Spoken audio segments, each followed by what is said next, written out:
पीछे बैठो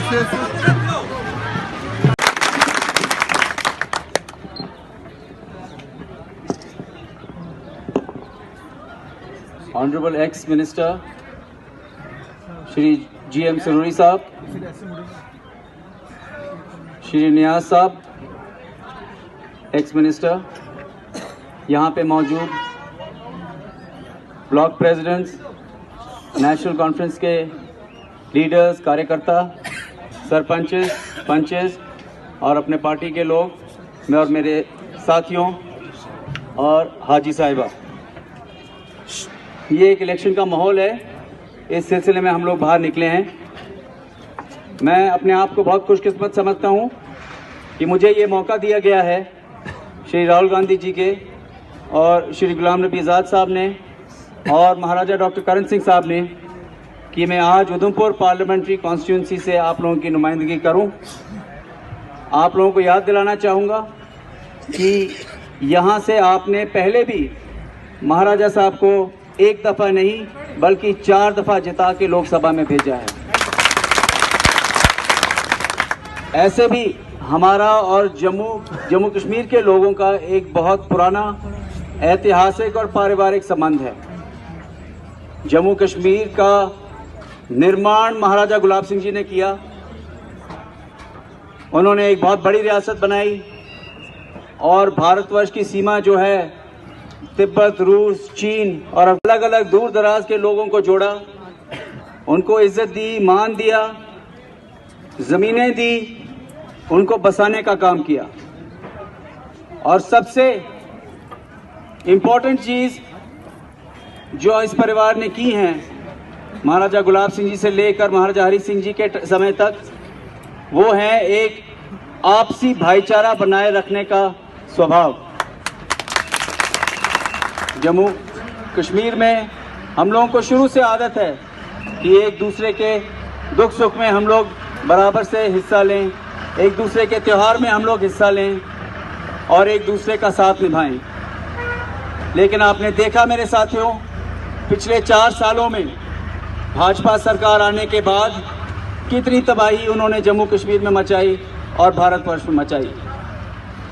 उन्होंने झूठ बोला हमारे से, धोखा किया हमारे साथ और हमारे समाज को बांटने की कोशिश की। 2014 में वो विकास के मुद्दे पे इलेक्शन लड़े थे। उन्होंने कहा था रोजगार दिलवाएंगे, डेवलपमेंट करेंगे, लेकिन वो किसी भी अपने डेवलपमेंट एजेंडा पे अमल नहीं हो पाए। उन्होंने कहा था कि 2 करोड़ नौकरियां देंगे। उन्होंने कहा था कि 15-15 करोड़ रुपया हर एक 15-15 लाख रुपया हर एक के अकाउंट में आएगा। वो भी नहीं किया। कम से कम कांग्रेस पार्टी के टाइम में आपको राशन मिलता था, खाती थी, वो भी अब बंद है।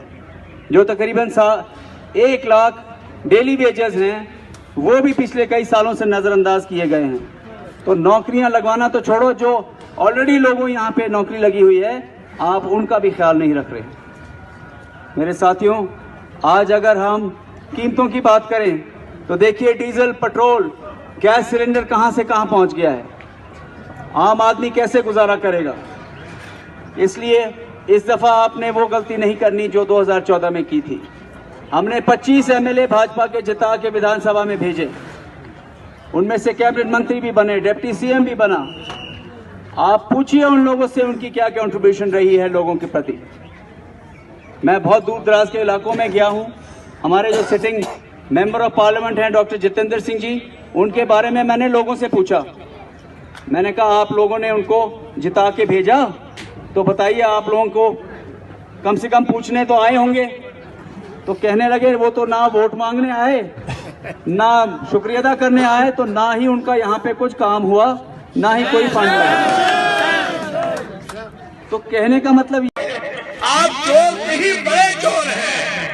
चौकीदार चोर है, चौकीदार चोर है, चौकीदार चोर है, चौकीदार चोर है, चौकीदार चोर है। जब देश का चौकीदार ही चोर हो तो कहते हैं सब आवाम चौकीदार बन जाओ। कमाल है। हम एक चोर को नहीं पकड़ सकते, जब सब बनेंगे तो फिर क्या हुआ? मेरो नाय दूर जमा के गोरो गोरो सभा वाह और उसके बाद हमने भी योजनाएं की। कोई एक काम मुझे बताओ, एक आदमी बताओ भारतीय जनता पार्टी ने कोई अच्छा काम किया 5 सालों में? मुसलमानों को लड़ाए हुए, बिल्कुल मंदिर मस्जिद की जंग की हुई। हम तो इंसान, और उसका जवाब 18 तारीख को आपने दिया। 18 तारीख का वो जवाब जो आजाद साहब के वक्त दिया था, वो जवाब। क्यों? आपने आजाद साहब को हराया, कारागारों में हराया, गोलाबारों में। कैसे हराया? 30,000 वोट होते आजाद साहब जीत गया। आपने 60% वोट डाले, जबकि आपके पास 100% वोट थे।